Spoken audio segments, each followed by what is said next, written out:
Okay. I'm going to wrap up capacitors and then move on to the next chapter today. But before I do, I want to do a problem that is in your book, except I'm not doing the problem that is stated. I want to show the meaning of the result. And I think that's an important, it makes an important point. So this is problem 2.57. So in so again, I'm not doing the problem itself, okay? I'm trying to make problem 2.57. I'm going to say 57-ish because I'm not doing the problem they've asked us to do. So what you have is, you know, we've been working with circles and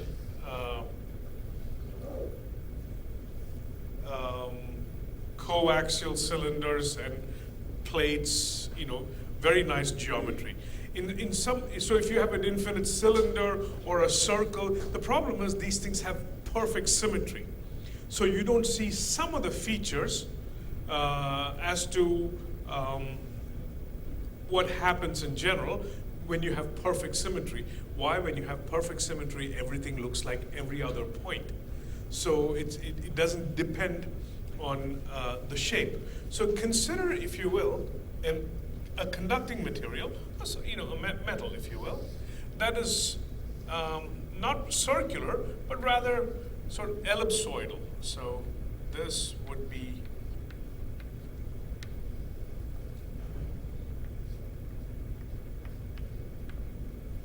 okay, and I could pick this to be any values, but to be consistent with perhaps the book, I'm going to pick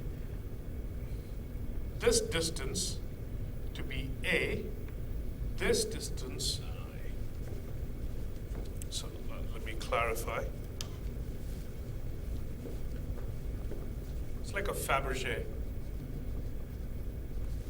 Yeah? A, and this distance to be B, and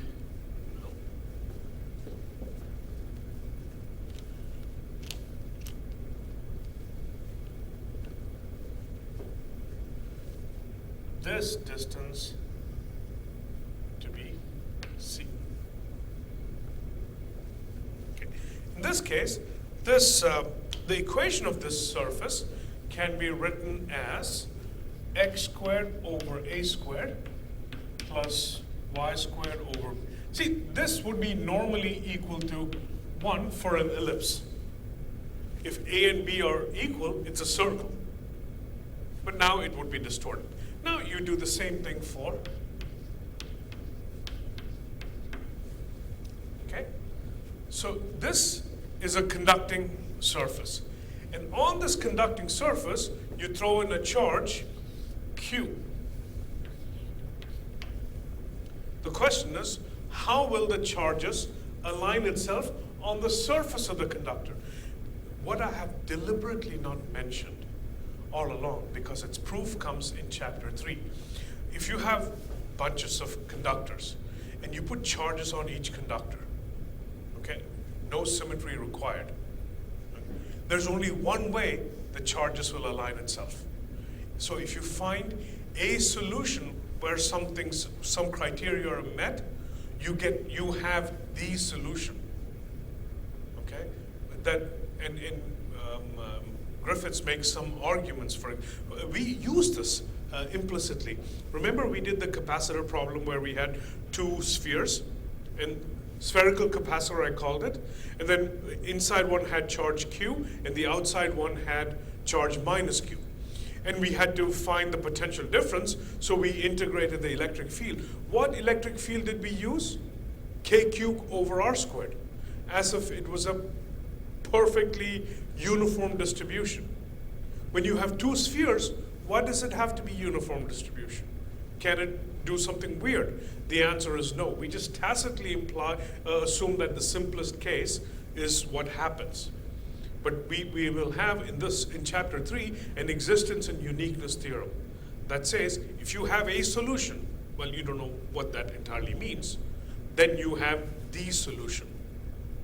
Okay, so I'll clarify all of that. So here too, if you have a solution, let me clarify in this example. I'm taking an ellipsoid and throwing some charge there. So I'm looking for a solution where the solution for the electric field everywhere. But I have one condition. What is the condition? The metal itself should have electric field 0. Or equivalently, the potential of this, a conductor is an equipotential object. Right? That is the condition. So that means there's one and only one way the charges can settle on the shape. And Griffiths gives you the answer, and then he asks a certain problem about it. Again, I'm not doing that problem.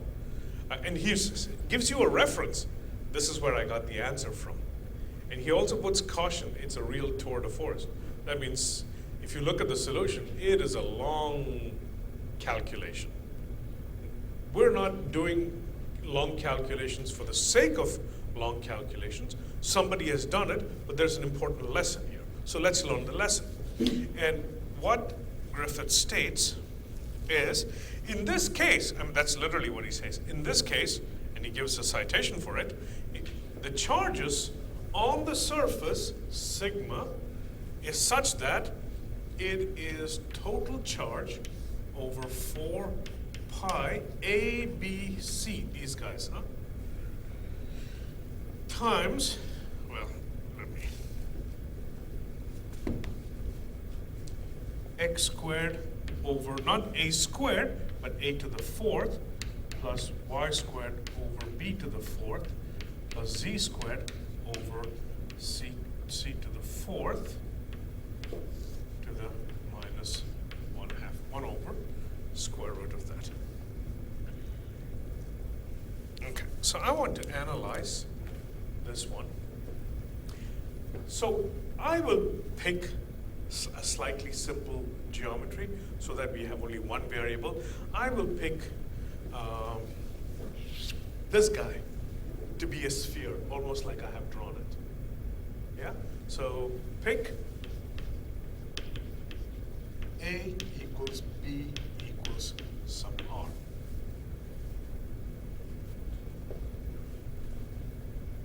And then let me just look at this problem. So then I get x squared over a squared plus y squared over r squared, y squared over r squared plus z squared over c squared equals 1. I'm just writing this equation. So x squared over y squared, x squared plus y squared is nothing more than the cylindrical s squared, correct? So I can simplify this as s squared over r squared plus z squared over c squared equals 1. So let me look at the value of sigma. Sigma equals q over 4 pi. A times b is just r squared c, and then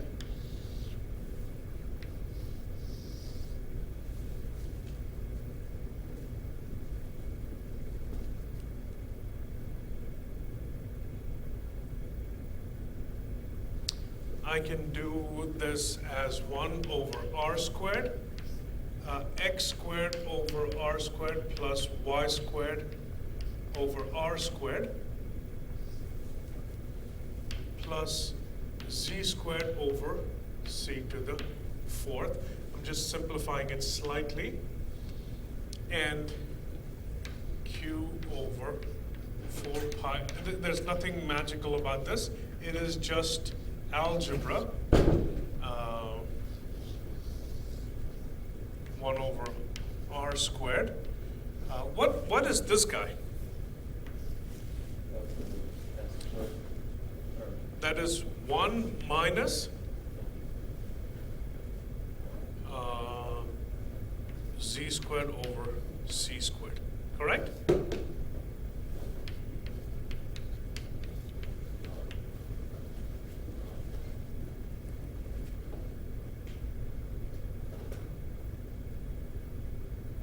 Correct?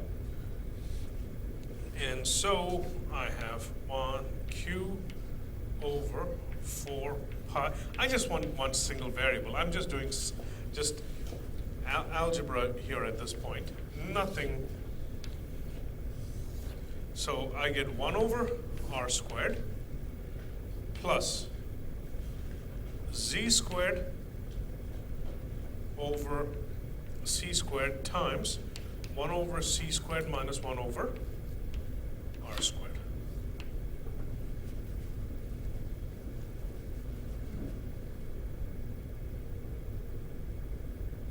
Please make sure I haven't made a mistake.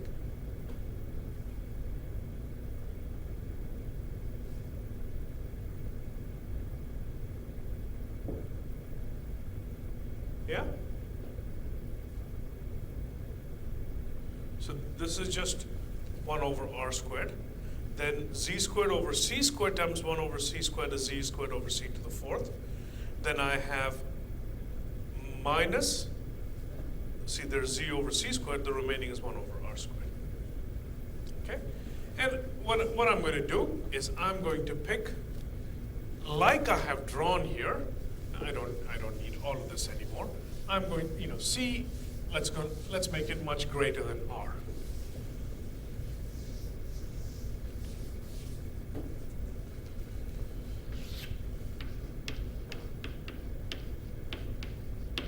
Okay, let me evaluate the charge at 2 points. I'll evaluate it over here, and then I'll evaluate it over here. It's going to be, there is axial symmetry, so you can imagine the 2 places. So sigma, when z is equal to c, what is it? Q over 4 pi r squared c over 1 times 1 over r squared minus, plus 1 over c squared, 1 over c squared. Z squared over c squared becomes 1 minus 1 over r squared. And please tell me what this value is. These two goes away. C goes above, right? And so it cancels, and what do you get? Q over 4 pi r squared.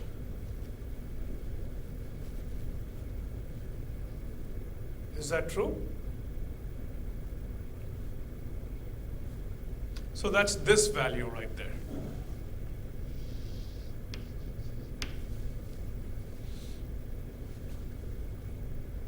Now let me do sigma evaluated at z equals 0. Q over 4 pi r squared c. I'm evaluating it over here, so that means it's this guy. I'm looking at that. I simply have this. Because 1 over r squared goes up, it just becomes an r, and it cancels. Here it is. Here is what the point I'm trying to make.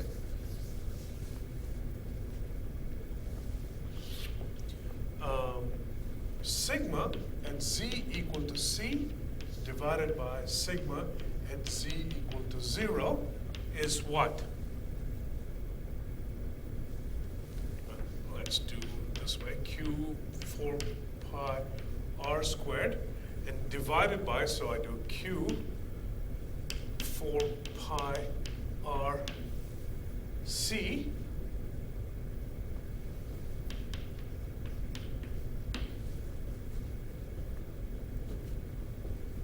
yeah? So the charge density here is greater than the charge density here. And if you looked at this function very carefully, you will find that the charge density increases. So if I were to now redraw this,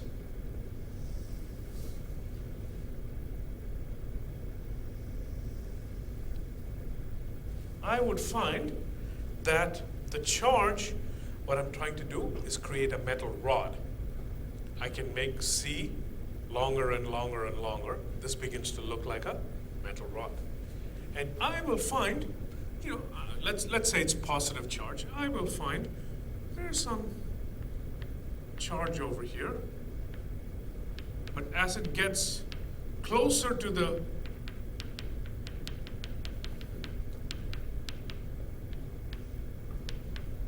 I don't mean X, it's plus charge, right? And the same thing happens. So charges concentrate where the curvature is most. So this is true in general, or this is a myth. I've never seen it worked out except for this particular problem. Even in freshman physics, they'll say if you have an arbitrary shape, you put a conductor, arbitrary shaped conductor, and you throw charge on it, well, charge is going to spread all around the conductor. And wherever there's least curvature, you will have the least amount of charge. Wherever you have a high curvature, you can expect higher charge. And this is certainly true in this example. So if I were to show you, if I were to draw a random picture, where do you expect the most amount, and this is a conductor, and I throw some charges in here. Where do you expect most amount of charge? Over here. Yeah? But this is exactly also, like I said, if I let C to be much greater than R, this becomes almost like a rod. And you throw a charge on a rod, the charges run to the poles, or the ends of the rod. This is why a lightning rod works. Yeah? So you have a house with a metal rod running through it. Anytime there's charges built up in the atmosphere, the charges on the rod attract the current, and the lightning will indeed strike the metal rod and discharge the current into the ground, thereby keeping the house safe, house or building safe. Okay, so there's a lesson, there's a moral, there's a survival tool for the story, and then that's why I'm stating this problem. And as you mature in physics, as you go to grad school and you do several problems, I just don't recall a general result. If you find a proof to the general result that says where the curvature is, I suppose it has something to do with Laplace's equation, solving Laplace's equation, huh? Wouldn't the surface area be increased if we increase the curvature? Well, let me state what I'm saying. If you have, over here, there's a larger curvature here, right? There's more curved. The curvature of a sphere, I think, goes as 1 over r squared. Smaller the sphere, larger the curvature. So if this problem is in fact a general feature, it would mean there are more charges. If this is a conductor, you throw in charges, there'll be more charges here than over here. Because this is perhaps approximated by a sphere of smaller curvature. On the other hand, this is approximated by a sphere of larger curvature. And larger curvature is where charges reside more. Now that I say it, I'm thinking, could I shuffle through a proof? Might be a complicated one, but maybe something that belongs in a partial differential equations course. And we'll get to partial differential equations, if not today, tomorrow. Why do differential equations when you can do partial differential equations? Yeah. All right, are we good? Yeah?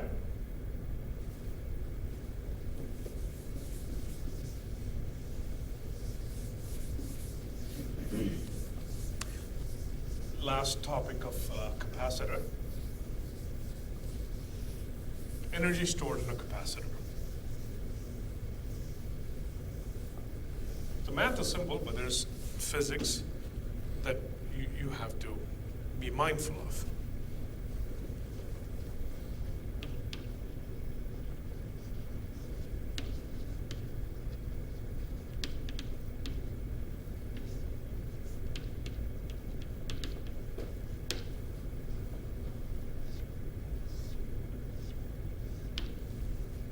Okay, and we'll take again two parallel plate, and we're charging this. We're slowly charging this capacitor. At any given time, I'll have some Q over here, and I'll have minus Q on this plate. Okay, I didn't put plus uppercase Q because uppercase Q is usually saved for the maximum charge it reaches. We're slowly increasing the charge. Maybe that I can make that very clear by saying,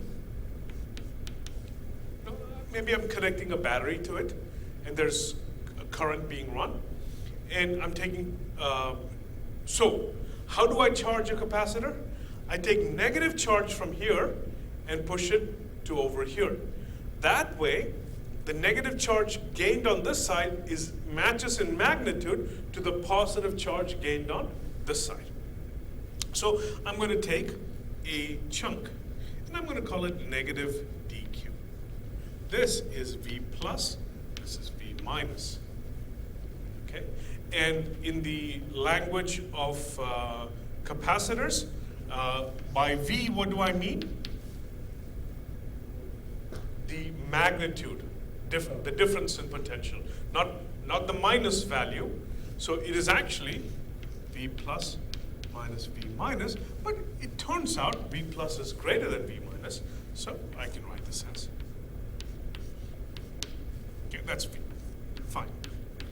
And I'm going to look at the amount of work, small amount of work done to move this negative dq from here to here. Yeah, so it's force times distance, correct? So what is force? Q times E, right? But when I do, that's the electrostatic force. But what am I doing? I'm pushing it against the electrostatic force. If you have a negative charge here, what does it want to do? Run to the positive charge. What am I doing? Yeah, so too many negatives, but I'm going to keep all of that. I'm going to put minus of what? Well, minus delta Q times E times D.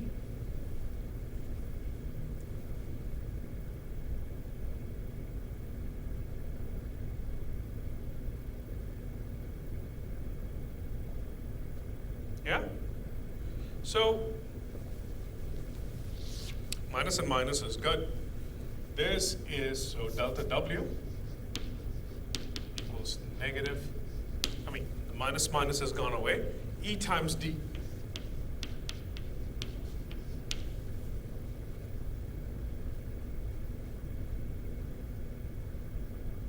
And what is that?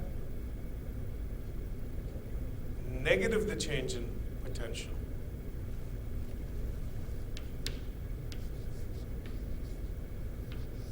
Negative the change in potential. Where is it going from? Have I just confused with far too many negative signs?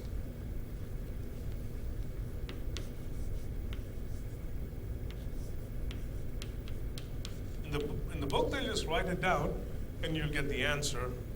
But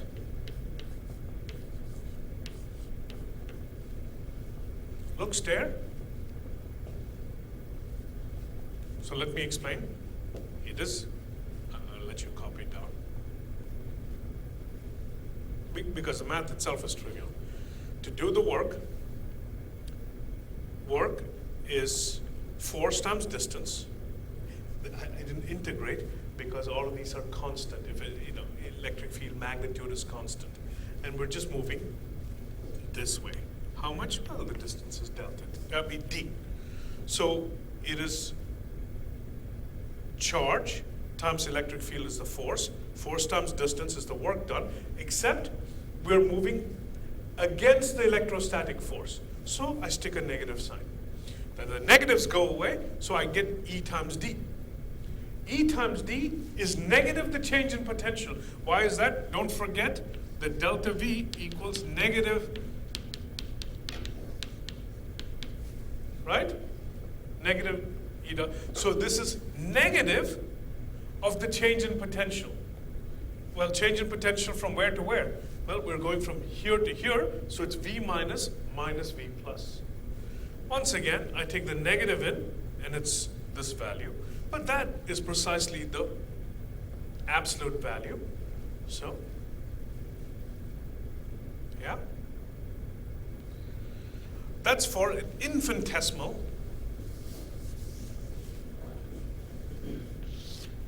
charge that's being moved. So to do the exact value, you integrate, and V, I'll write it as V, and I'll put it as dq. Okay. And initially the capacitor is not charged. Finally, the total charge of the capacitor, we call it uppercase Q. Now recall the formula, Q equals VC. Q equals VC, because V depends on Q. So I cannot pull it out of the integral. So what I'll do is, this is at any time, so let me make this very clear. This is during the charging process. So I can write this as Q over C dq. Capacitance is constant. It has only to do with the geometry. In the case of a parallel plate capacitor, it's epsilon naught A over D.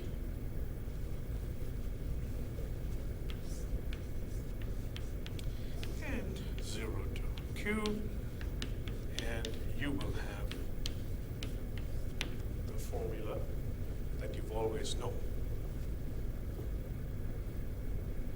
Let me box it for you.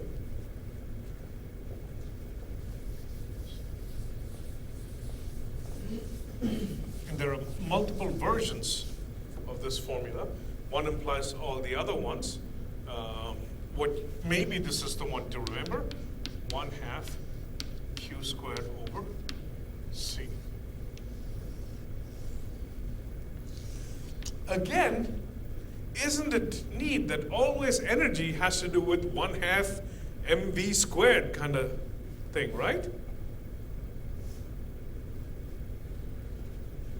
All right, so from this you can get many other versions. For example, what is Q? Right?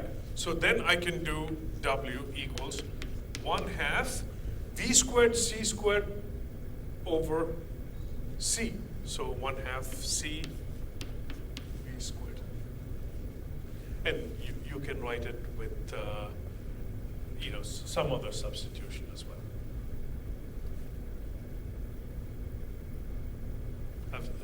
What else can you substitute?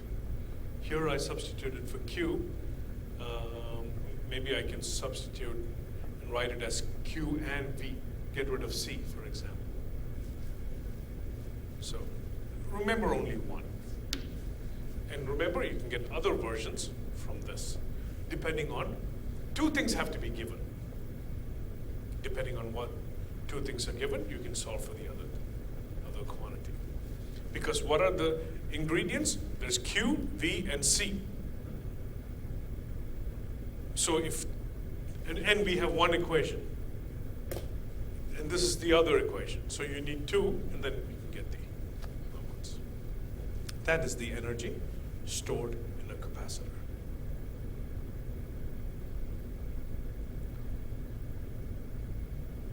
Yeah? You've seen this formula before, I'm sure. Good.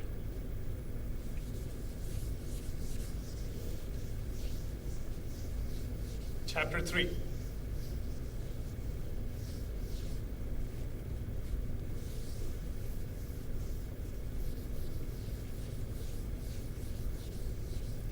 What's the name of the chapter?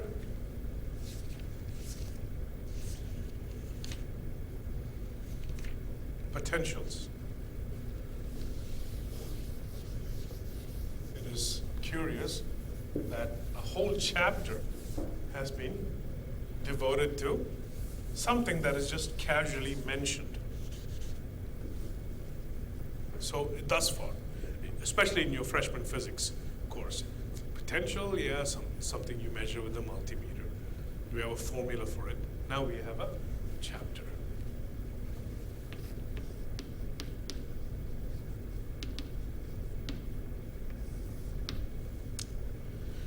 Let me start with this equation. What is this equation called?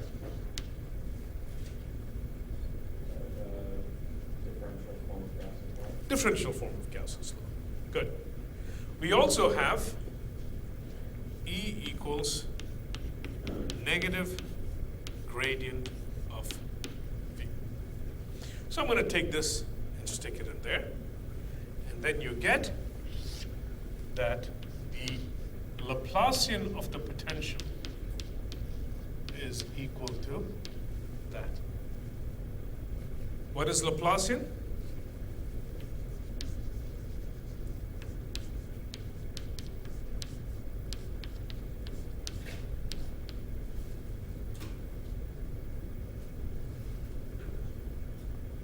So in Cartesian coordinates,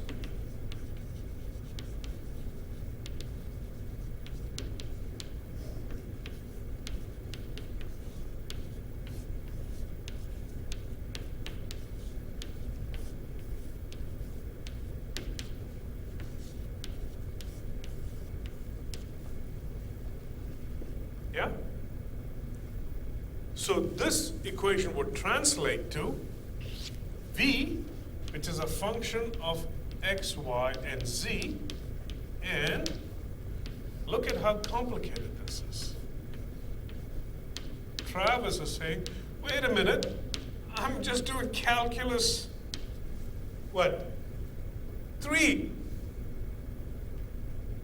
Why are you going to put me through this one?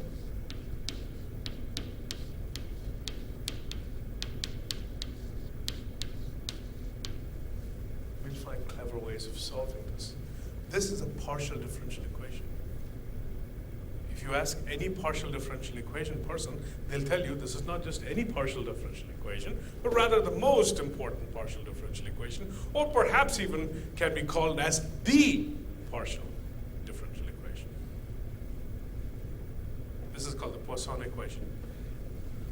I don't know if I'm pronouncing it correctly. These French names are impossible.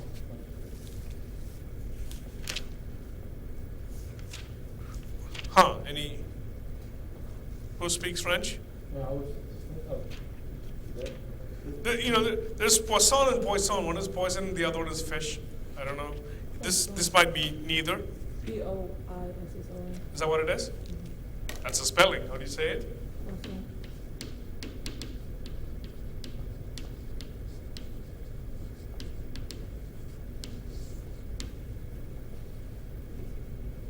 Yeah? You see where I got the equation from, right? This one? Yeah, I mean, I just literally stick that in there, and I get this.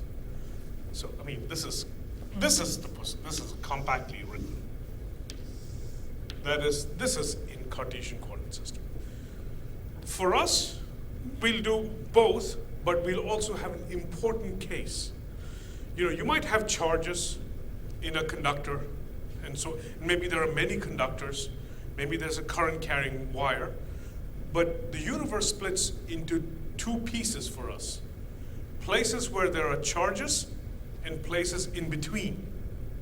And turns out, if you know what's going on in between, that will help us for a wide range of problems. We'll prove that, okay? We'll have nice results. So, where there are no charges is also very important. So let's make a big deal out of it. Let's showcase it. When in regions where rho equal to 0, we have that, what do we have? Del squared V is equal to 0. And we learned a lot of things about this equation.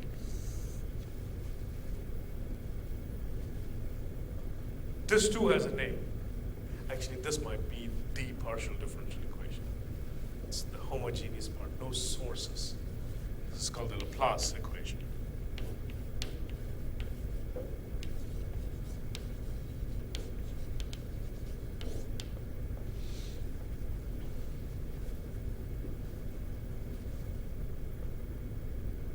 We learn about its properties. For both of these guys, we learn about existence and uniqueness theorems. We learn how to solve it. Turns out, we generally solve it by a technique called separation of variables. It's a very handy technique. So instead of solving one partial differential equation, we'll do 3 ordinary differential equations, one for each variable. In ordinary differential equations, second derivative, we know that. It's sine or cosine. Why did I say that? Or exponential. Second order. What is the solution to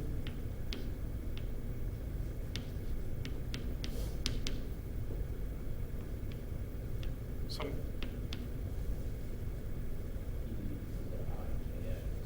You can do it, yeah, but in this case, it's what? Yeah, it'll be real. If I put a negative sign, what will it be? Sine kx or cosine kx. Yeah. So we'll get these sort of equations. So we'll be doing complicated math, so to speak, but they're broken down to simple steps of sines and cosines. Yeah, because we'll break it down and write 3 differential equations. So you don't need to know differential equations because we'll solve them explicitly. Now, how do you surmise this? If I take the derivative of sine, what does it become? Cosine. Then if I take the derivative of cosine, what does it become? Negative sine. That's the negative sign, and it came back to what it was to begin with. You can use this as the definition for sine functions, sine and cosine functions. This is a second order differential equation, so it must have 2 independent solutions. One of them you'll call sine, the other one you'll call cosine. And it agrees with all the geometry we have studied about triangles and so on and so forth. Okay? All right. So,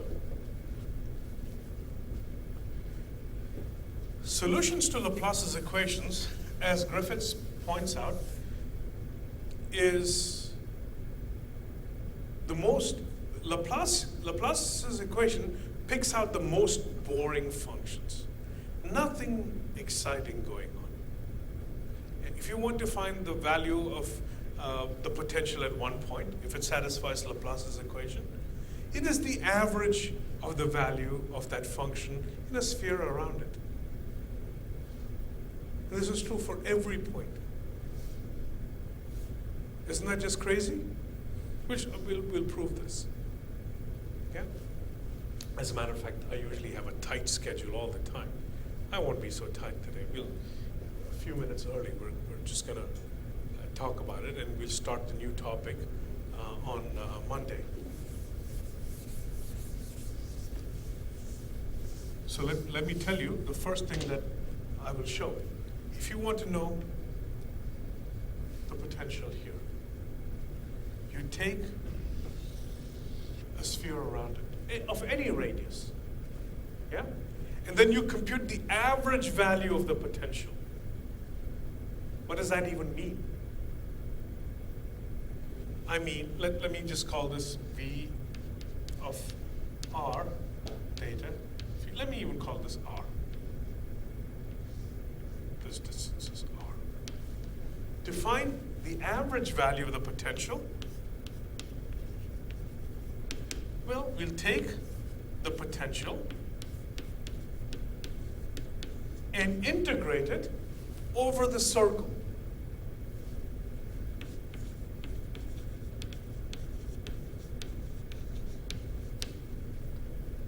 But then, when you take an average, if you take the average of two numbers, what do? You add them up, and then you divide by 2. We have added them up, and so we divide by what? Yeah, that's the average value. Turns out, this average value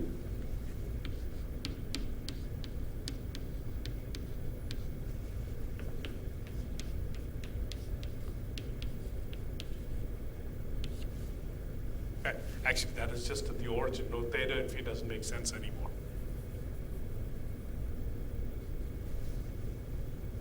And I can move this to any other point. So if in this entire region, if I'm computing the Laplacian, if I want to find the value here, I pick a circle in it.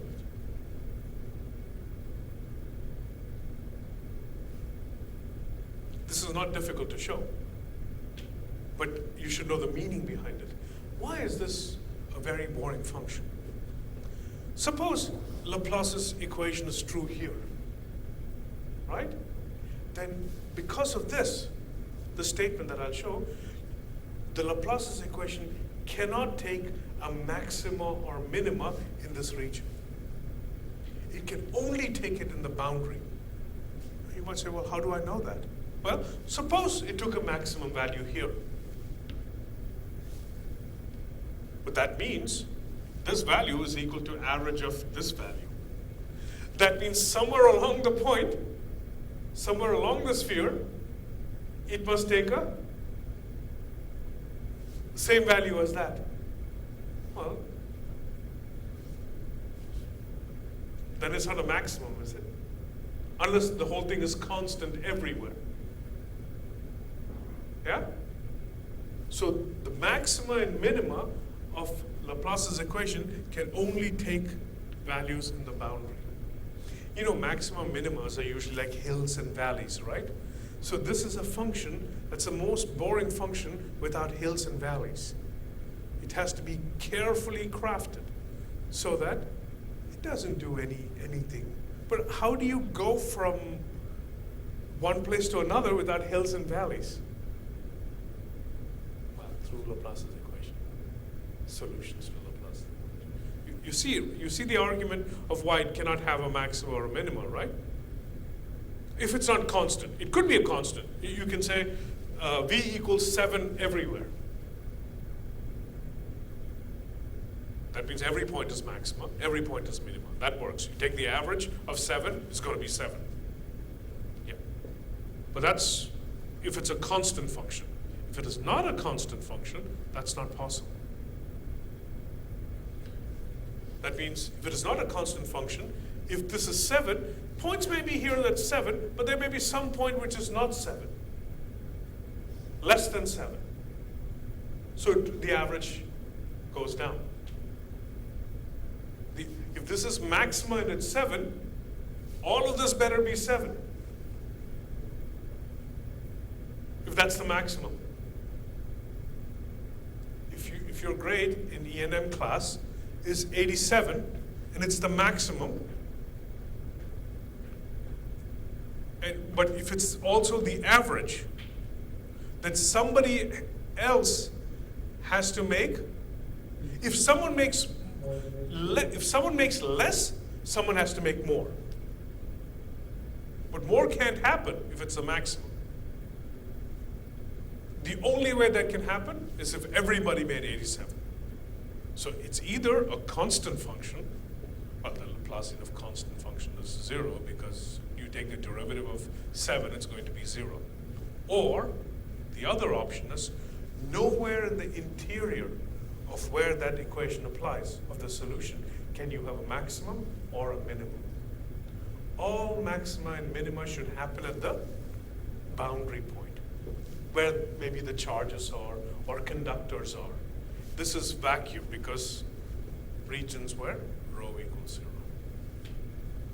But for that argument to work, what must I show? This is in fact true. That's a simple calculation. I'll begin with that next time around. I don't need to save this chart.